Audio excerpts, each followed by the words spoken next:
कालिंदी फुल्लकमले माधवेन क्रीडारत ब्रह्मानंद नमस्तुभ्यं सद्गुरुं लोकनायक योगानंद प्रेमानंद चान्य वैजे च पार्षदा रामकृष्ण गतः प्राणं सर्वांस्तान् प्रणमाम्यहम्।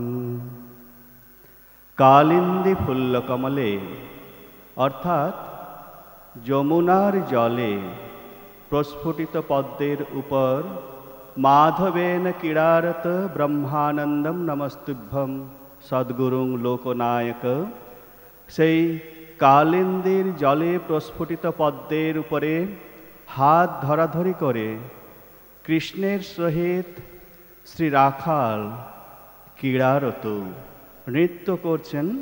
তাদের উভয়কেই প্রণাম করে যোগানন্দ প্রেমানন্দ ও অন্যান্য পার্শ্বদের ভক্তিপূর্ণ প্রণাম করে রামকৃষ্ণগত প্রাণা সর্বান্স্ত্রাণ এবং রামকৃষ্ণগত প্রাণ সমবেত সুধীমণ্ডলী তাদের সকলকেই শ্রদ্ধাপূর্ণ প্রণাম করে, এমনকি অনলাইনে যারা দেখছেন তাদেরকেও শ্রদ্ধাপূর্ণ প্রণাম জানিয়ে ধর্ম প্রসঙ্গে স্বামী ব্রহ্মানন্দ পাঠ ও ব্যাখ্যা শুরু করছি।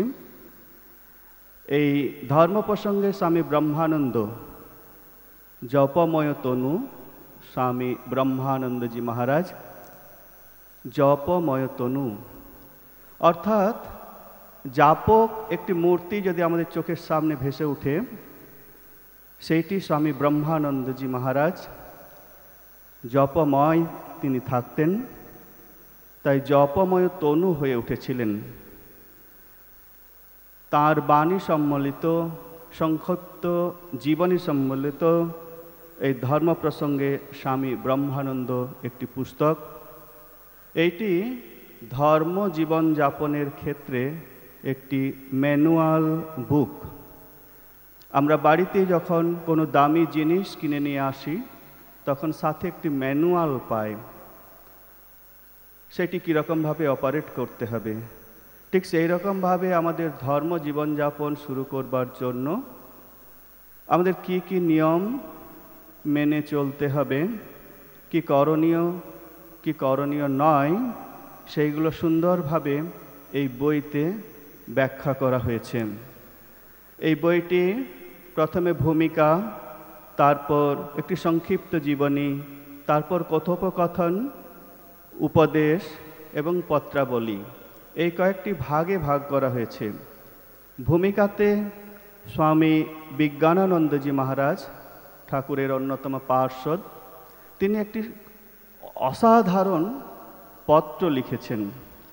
সেই ভূমিকাতে আছে শ্রী রাখাল মহারাজ মিষ্টি কথায় শ্রী শ্রী ঠাকুরের উপদেশবাণী আমাদের নিকট কতই না বলিয়াছেন। দেবদেবীর বিষয় তিনি বলিতেন যে তাহারা সত্য সত্যই আছেন, কল্পনার নহে।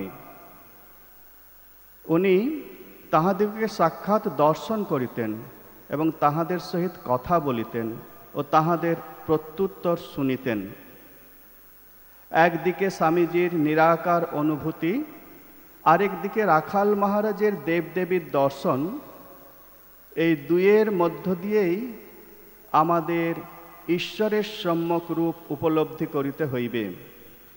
এই রূপ আমার মনে হয়, অর্থাৎ রাজা মহারাজজির দেবদেবীর দর্শন এবং স্বামীজির নিরাকার অনুভূতির মধ্য দিয়ে ঈশ্বর সম্পর্কে সম্যক ধারণা, ঈশ্বর সম্পর্কে সঠিক ধারণা আমাদের করতে হবে।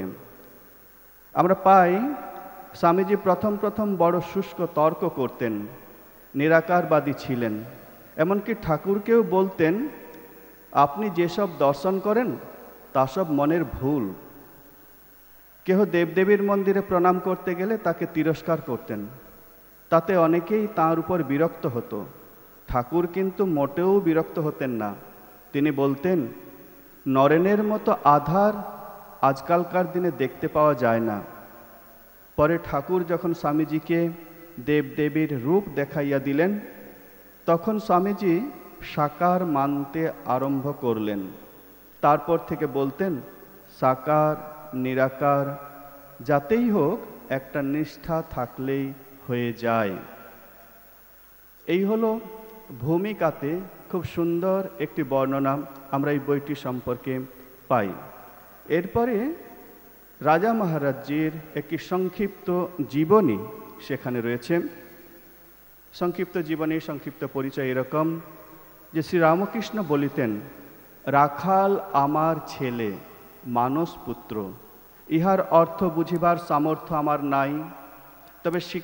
তবে শিখা হইতে অনুরূপ শিখার সঞ্চার যদি এই কথার তাৎপর্য হয়, তাহা হইলে পিতা পুত্র উভয়কে দেখিবার অপরিসীম সৌভাগ্য যাহার ঘটিয়াছে, তিনিই কতক উপলব্ধি করিতে পারিবেন শ্রীরামকৃষ্ণ কেন বলিতেন, রাখাল আমার ছেলে।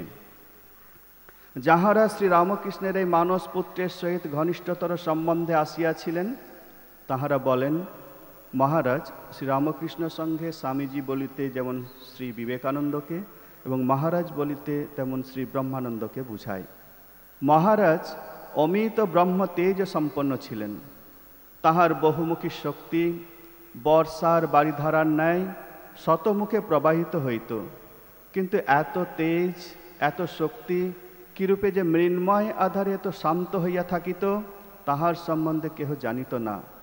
বিদ্যুৎবাহী তার দেখিতে নির্জীব, কিন্তু স্পর্শ করিলে জানা যায় কি অমোঘ শক্তি তাহাতে নিহিত। শুনিতে পায় ব্রহ্মজ্ঞ ব্যক্তির শরীর মৃন্ময় নয়, চিন্ময়। কিন্তু এই চিন্ময় পুরুষের সংস্পর্শে আসিয়া সে তথ্য সহজে বুঝা যাইত না। কি অলৌকিক ভালোবাসায় তিনি সকলকে ভুলাইয়া রাখিতেন। সাধু, ভক্ত, ব্রহ্মচারী নির্মল চিত্ত হইয়া অথবা ব্যথিত, তাপিত, পতিত, কলঙ্কিত জীবনের বোঝা বহিয়া যে কেহ এই পুরুষোত্তমের পদপ্রান্তে উপনীত হইয়াছেন, তিনি অন্তরে অন্তরে এই সত্য অনুভব করিয়াছেন। তিনি দেখিয়াছেন, যাহাকে সম্ভাষণ করিতে মন সংকুচিত হয়, সেই অনাদৃত জনকে মহারাজ কি আদরে আপ্যায়িত করিতেছেন। আত্মীয় স্বজন যাহার নাম শুনিতে কুণ্ঠা বোধ করে, কি স্নেহ বিগলিত কণ্ঠে মহারাজ তাহার তত্ত্ব লইয়াছেন। যে অভাগা সর্বজন পরিত্যক্ত, কি মমতায় মহারাজ তাহাকে বাঁধিয়াছেন। যার কোথাও স্থান নাই, মহারাজের দ্বার তার জন্য চির উন্মুক্ত। এই উদার বিশ্বপ্রেমের অমৃত আস্বাদ পাইয়া কেহ ধারণা করিতে পারিত না যে এই নিশ্চিন্ত শান্ত শিবময় পুরুষের কি মহান ত্যাগ, কঠোর বৈরাগ্য, অপরিমেয় তিতিক্ষা, কি জ্ঞান, ভক্তি, নিষ্কাম কর্মানুরক্তি, সংসার মোহহারিণী এক মহাশক্তি উদ্বোধনের জন্য নিরুদ্বেগ প্রতীক্ষায় স্থির হইয়া থাকিত। ভিক্ষু তাহার অপ্রত্যাশিত করুণায় কৃতার্থ হইয়া ফিরিত। জ্ঞানী জ্ঞান চর্চায় তাহার ইতি করিতে পারিত না। ভক্ত সে ভক্তি সিন্ধু সন্তরণ করিয়া পার হইত না। কর্মী কর্মকৌশলে তাহার কাছে হার মানিত। সংশয়ী বিশ্বাসের বল পাইত। সংসারী সংসার ধর্মের নিগূঢ় মর্ম বুঝিত। রসিক তাহার রসস্ফূর্তিতে মহাহাস্যধারায় হাবুডুবু খাইত। সাধক তাহার কাছে সাধনার উচ্চতত্ত্ব লাভ করিয়া চরিতার্থ হইত। তাহার সংস্পর্শে আসিয়া হতাশ চিত্ত উৎসাহে ভগ্ন হৃদয় আশার উন্মাদনায় মাতিয়া উঠিত। অথচ এই মহারাজ বালকের সঙ্গে বালক হইয়া খেলা করিতেন। মহারাজ যে মহারাজ্যের একচ্ছত্র সম্রাট ছিলেন, সেথায় দুঃখ দৈন্য শোকের প্রবেশাধিকার ছিল না। রিপুদল বল প্রকাশ করিতে পারিত না। সে রাজ্যের যাহার প্রজা মহারাজের অমীয় ব্যবহারে তাহারা ভাবিতেন আমি তাহার সর্বাপেক্ষা প্রিয়, অথচ আপন আপন অধিকার সীমা লঙ্ঘন করিয়া প্রশ্রয় লইতে কেহ কখনো সাহসী হইতেন না। এ রাজ্যে প্রবেশ করিলে মনে হইত সংসারের বহু ঊর্ধ্বে কোন এক অত্যাশ্চর্য আনন্দময় লোকে আসিয়াছি, যেখানে দ্বেষ দেশ ছাড়া, দ্বন্দ্ব স্পন্দহীন, আনন্দ অবাধ। এরপর বইটিতে কথোপকথন পর্বে মহারাজকে প্রশ্ন করা হচ্ছে। প্রশ্ন: মহারাজ, ঠাকুরের কথা কিছু বলুন। ঠাকুর সকলকে কিভাবে দেখতেন? প্রশ্নটি খুবই গুরুত্বপূর্ণ। ঠাকুর সকলকে কিভাবে দেখতেন? উত্তরে মহারাজ বলছেন, তিনি সকলকে ভগবান ভাবে দেখতেন। এইটিও গুরুত্বপূর্ণ উত্তর, ভগবান ভাবে দেখতেন। এইটিই আমাদের সংকল্প, এইটিই আমাদের সাধনা, এইটিই আমাদের সিদ্ধি, উপায়, উদ্দেশ্য এবং লক্ষ্য। এই ভগবান ভাবে দেখতেন সেইটি আরও ব্যাখ্যা করে বলছেন, যখন স্বামীজি তাকে একদিন বলেন, আপনি আমাদিগকে এত ভালোবাসেন, শেষে কি আপনার জড়ভরতের মতো অবস্থা হবে নাকি? স্বামীজি ঠাকুরকে বলছেন যে আপনি আমাদিগকে এত ভালোবাসেন, শেষে কি আপনার জড়ভরতের মতো অবস্থা হবে নাকি? তিনি তার উত্তরে বলেন, ঠাকুর বলছেন, জড়কে ভেবে জড়ভরত হয়ে থাকে, আমি যে চৈতন্যকে ভাবি রে, যেদিন তোদিকেতে মন আসবে সেদিন সব দূর করে তাড়িয়ে দেব। অর্থাৎ ভগবান ভাবে দেখা মানে চৈতন্য ভাবে দেখা, পরম চৈতন্য, পরম আত্মা, পরম ব্রহ্মের বহিঃপ্রকাশ হিসাবে দেখা, ব্রহ্মভাবে দেখা, জগতের প্রতি ব্রহ্ম দৃষ্টি। তিনি বলেছেন যে জগৎ চৈতন্যে জোরে আছে। তিনি বলেছেন, অদ্বৈত জ্ঞান আঁচলে বেঁধে যা ইচ্ছা তা কর, শান্ত, দাস্য, সখ্য, বাৎসল্য, মধুর, যে কোনোভাবে তোমার যেরকম ইচ্ছা সেইভাবে করতে পারো। এই বইয়েরই আরও পরে 117 নম্বর পাতাতে আলোচিত হচ্ছে। মহারাজ বলছেন, উত্তম ব্রহ্মসদ্ভাব ধ্যান ভাবস্তু মধ্যমঃ, স্তুতির জপ অধমো ভাব বাহ্য পূজা ধমাধমা। আত্মজ্ঞান নির্ণয় গ্রন্থে এটি রয়েছে। তা উত্তম ব্রহ্মসদ্ভাব ধ্যান ভাবস্তু মধ্যমঃ, স্তুতির জপ অধমো ভাব বাহ্য পূজা ধমাধমা। উত্তম হলো এই ব্রহ্মভাব, এই ব্রহ্ম দৃষ্টিতে জগৎকে দেখা। পূজনীয় স্বামী গম্ভীরানন্দজি মহারাজ লিখছেন শ্রীমা সারদা দেবী গ্রন্থে, মায়ের একটি প্রামাণিক গ্রন্থ। নিরপেক্ষ লেখক স্বামী গম্ভীরানন্দজি মহারাজ তিনি দেবীর বোধন ওই অধ্যায়টিতে ষোড়শী পূজাকালে বলছেন যে শ্রীমা ভাবরাজ্যে আরূঢ় হইয়া ঠাকুরের পূজা ও তৎসহ তাহার সাধনলব্ধ সমস্ত ফল গ্রহণ করিলেন। বস্তুত তিনি বিনা সাধনায় সমস্ত সিদ্ধির অধিকারিণী হইলেন। তারপরের গুরুত্বপূর্ণ কথাটি হল, অধিকন্ত বুদ্ধিতাবস্থায়, অর্থাৎ সেই পূজা সম্পন্ন হয়ে যাওয়ার পর মা যখন বুদ্ধিতা হলেন, জেগে এলেন, সেই বুদ্ধিতা অবস্থায়ও শ্রীমা সর্বজীবে ব্রহ্মবুদ্ধি রাখিতে থাকিলেন। এই সর্বজীবে ব্রহ্মবুদ্ধি অর্থাৎ এইটি আমাদের সংকল্প, সাধনা, সিদ্ধি, উপায়, উদ্দেশ্য। যে ঠাকুর যেটি করতেন, যে সকলকে ভগবান ভাবে দেখতেন, চৈতন্য রূপে দেখতেন। আমরা আবারও জানি, স্বামীজি বলছেন যে অন্যের মধ্যে দেবত্বকে খোঁজে, যে অন্যের মধ্যে দেবত্বকে খোঁজে, সে নিজের মধ্যেই যে দেবত্ব রয়েছে তারই জাগরণ ঘটায়। সাধক জীবনে ভগবানের সম্পর্কে শুনে একরূপ আমাদের ধারণা হয়, অর্থাৎ ভগবানকে শুনে একরূপ বোঝে, সাধনা করে বোঝে অন্যরূপ। আর সিদ্ধ হয়ে বোঝা যায় আর এক রূপ। তা এই পূজা পাঠ জপ ধ্যান কাজ কর্ম তীর্থদর্শন দান পরপর পরপর এই যে উপায়গুলো রয়েছে সেইগুলোর মাধ্যমে ক্রমে ক্রমে আমাদের মধ্যেও সে ব্রহ্মদৃষ্টি আসবে। তা সে মন দিয়েই সমস্ত কিছু, মনকে নিয়েই আমাদের যেতে হবে।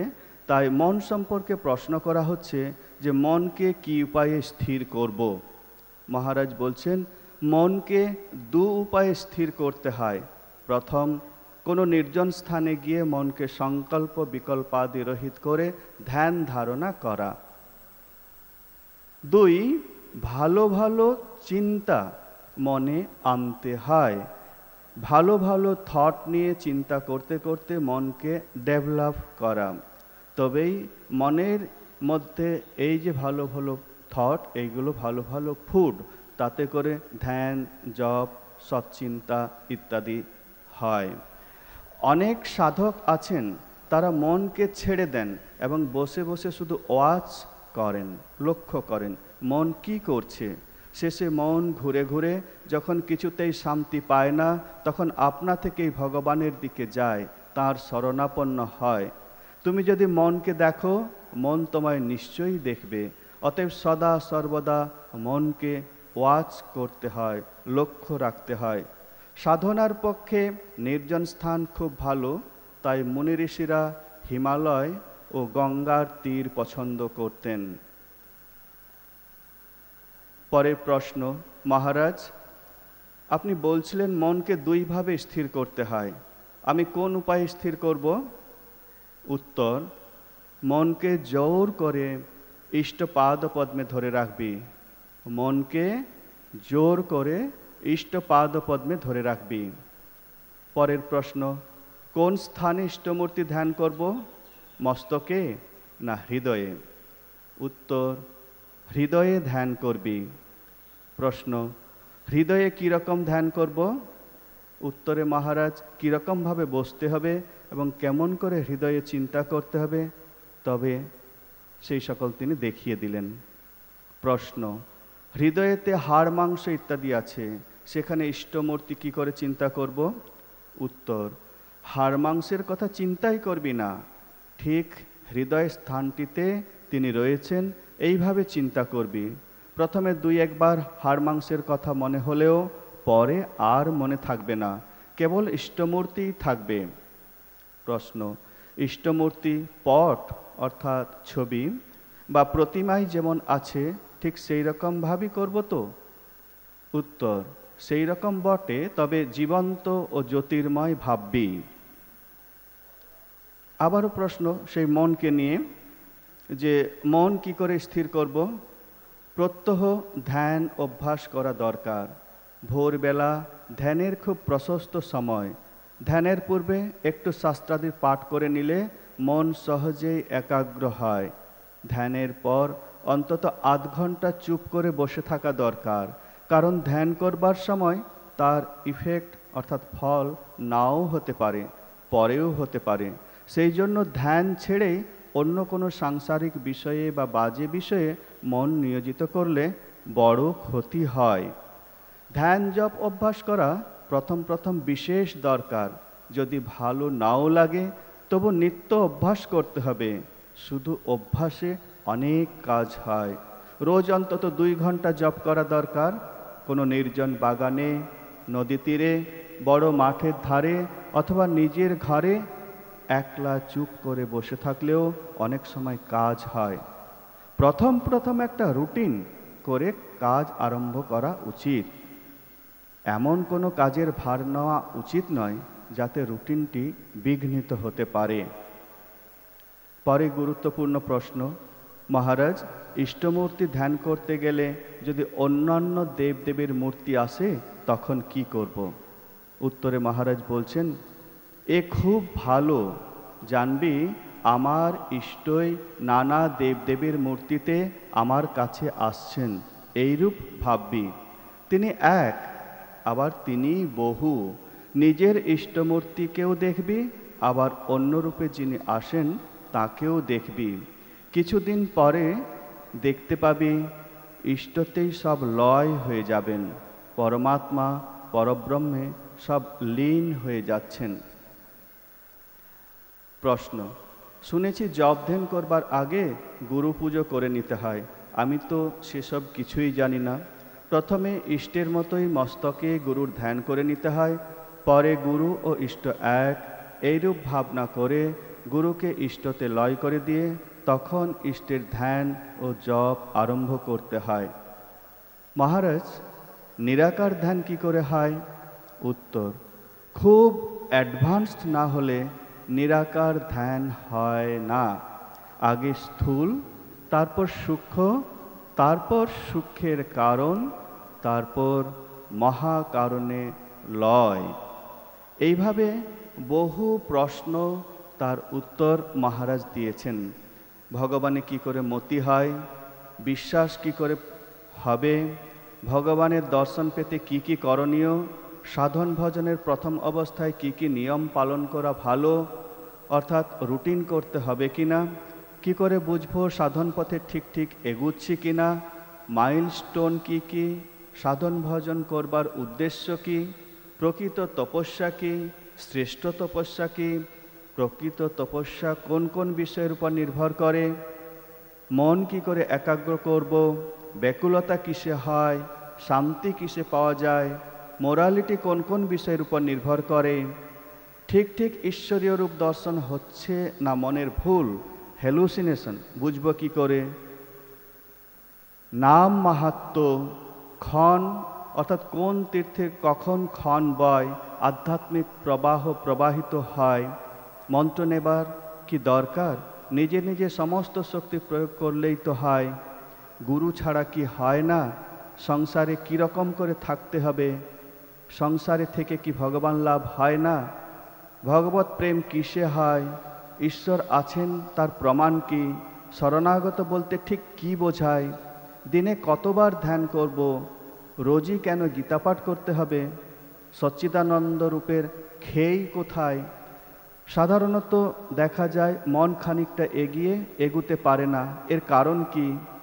কৃপা কি কন্ডিশনাল, কারণ সাপেক্ষ? দেবস্বপ্ন কি সত্য? এই যে বিভিন্ন পূজাবিধি ও নানা রকমের দেবদেবী, এর ভিতর কি কিছু বিশেষত্ব আছে? শাস্ত্রাদিতে যা আছে ওসব কি বিশ্বাস করা যায়? আহার আদি কীরকম করব, আমিষ না নিরামিষ? আমিষ আহারে কি হিংসাবৃত্তি হয় না? পূজা মানে কি কেবল বাহ্য পূজা না মানস পূজা? দুই। তা এইভাবে দেখা যাবে যে পূজা বিষয়ে বলতে গিয়ে মহারাজ মানস পুজোর উপর জোর দিয়েছেন। বলেছেন যে মানস পুজোয় যদি মন না সায় দেয় তাহলে বাহ্য পুজোও করতে পারে। বাহ্য পূজার মাধ্যমে ধীরে ধীরে ধীরে ধীরে সে মানস পুজোর দিকে যাবে।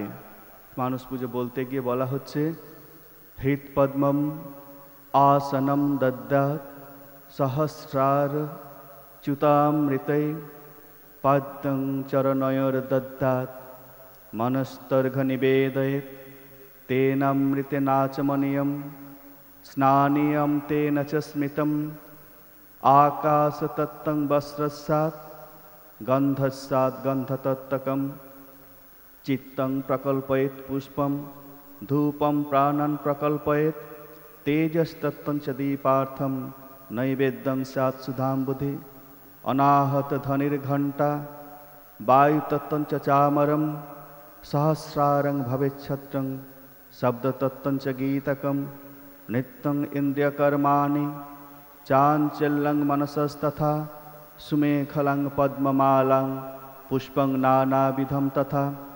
অমায়ার্দৈর্ভাবপুষ্পৈর অর্চয়েৎ ভাবগোচরম অমায়ম অনহংকারম অরাগম অমদম তথা অমোহকম অদম্ভং চ অদ্যক্ষসাক্ষভকৌ তথা অমাৎসর্যম ঔলভং চ দশপুষ্পবিধুর্বুধা অহিংসা পরমম পুষ্পম পুষ্পম ইন্দ্রিয়নিগ্রহ দয়া পুষ্পম ক্ষমা পুষ্পম জ্ঞান পুষ্পম চ পঞ্চমম ইতি পঞ্চদশের ভাবপুষ্পৈর সম্পূজয়েৎ শিবম।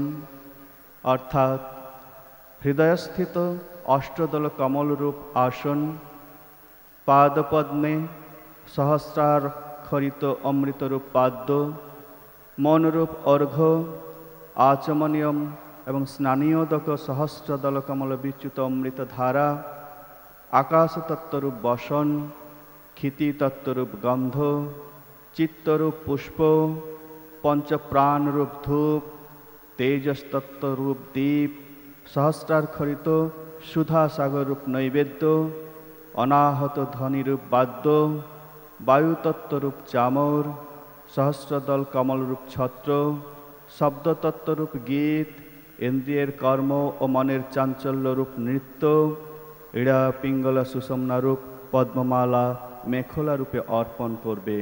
এছাড়াও নিজের ওই ভাবশুদ্ধির জন্য 10বিধ আর 5বিধ মহাভাব পুষ্পের কথা বলা হলো, যে অমায়া মায়া পরিহার, অহংকার অনহংকার অহংকার ত্যাগ, অরাগ অর্থাৎ অনুরাগ বর্জন, অমদ অর্থাৎ গর্ব পরিত্যাগ, অমোহ অর্থাৎ মোহ পরিহার, অদম্ভ দাম্ভিকতা বর্জন, অদ্বেষ দ্বেষ পরিত্যাগ, অক্ষোভ ক্ষোভ বিসর্জন, অমাৎসর্য পরশ্রী কাতরতা ত্যাগ, অলোভ লোভ না করা। আর মহাভাব পুষ্প হিসেবে বলা হচ্ছে অহিংসা, ইন্দ্রিয় নিগ্রহ, দয়া, ক্ষমা, জ্ঞান। অর্থাৎ বাহ্য পূজা থেকে ধীরে ধীরে মানুষ পুজোর মধ্যে উত্তরণ ঘটতে হবে। ঠিক একই রকমভাবে গীতাতেও আমরা সেই এতজ জ্ঞানম ইতি প্রোক্তম, এই সকল জ্ঞান, এইগুলো হলো জ্ঞান। কোনগুলো?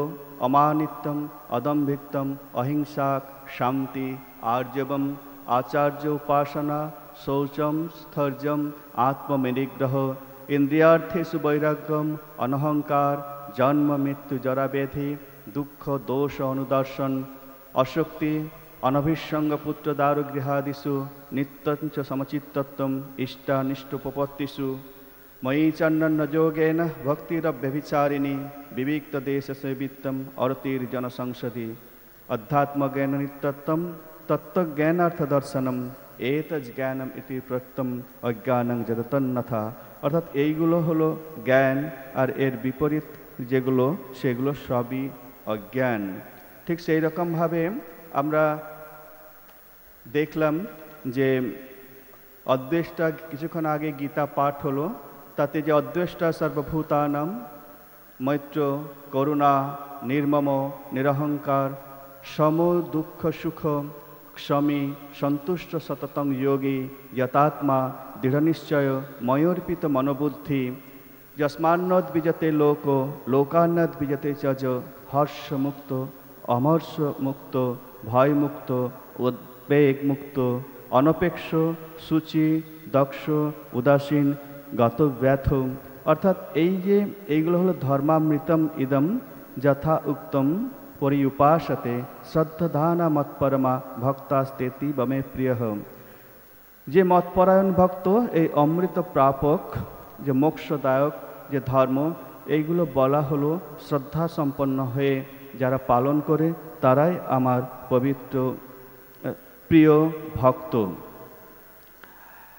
জ্ঞানী আত্মৈব মে মতম, জ্ঞানী আমার আত্মা, আবার আমি জ্ঞানীর আত্মা। এরকমভাবে ভগবান শ্রীরামকৃষ্ণ এই আধুনিক যুগে এসে তিনি বলছেন যে ভাগবত, ভক্ত এবং ভগবান তিনে এক, একে তিন। ধর্ম প্রসঙ্গে স্বামী ব্রহ্মানন্দ সেই বইতে যে উত্তম ব্রহ্মসদ্ভাব, ধ্যান ভাবস্তু মধ্যম, স্তুতির জপ অধম ভাব, বাহ্য পূজা ধমাধমা। অর্থাৎ এগুলো এক একটি ধাপ ধর্মজীবনে, সেই এক একটি ধাপ পেরিয়ে আমরা সেই ব্রহ্মভাবে দৃষ্টি রাখা সেইখানে পৌঁছব। অর্থাৎ এই ধর্ম প্রসঙ্গে ব্রহ্মানন্দ বইতে একেবারে প্রথম প্রশ্ন যেটি মহারাজকে করা হয়েছিল যে মহারাজ, ঠাকুরের কথা কিছু বলুন, ঠাকুর সকলকে কিভাবে দেখতেন? উত্তরে মহারাজ বলেছিলেন তিনি সকলকে ভগবান ভাবে দেখতেন। ভগবান ভাবে দেখতেন সেইটি ব্যাখ্যা করে বলছেন যে স্বামীজি তাকে একদিন বলেন, আপনি আমাদেরকে এত ভালোবাসেন, শেষে কি আপনার জড়ভরতের মতো অবস্থা হবে নাকি? তিনি তার উত্তরে বলেন, জড়কে ভেবে জড়ভরত হয়ে থাকে। আমি যে চৈতন্যকে ভাবি রে, যেদিন তদিকেতে মন আসবে সেদিন সব দূর করে তাড়িয়ে দেব।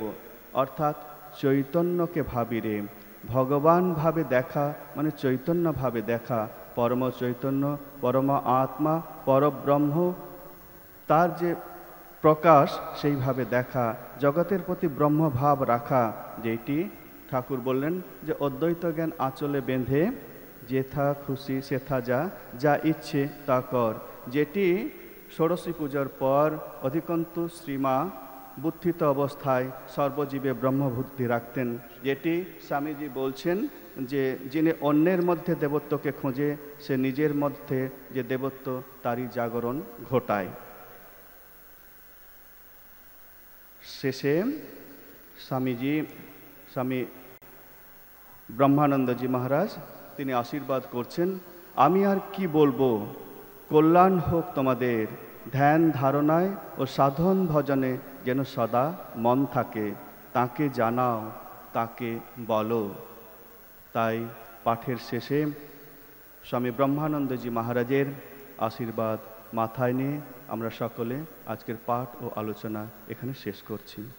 ওম শান্তি শান্তি শান্তি। হরি ওম তৎসৎ। শ্রীরামকৃষ্ণার্পণমস্তু।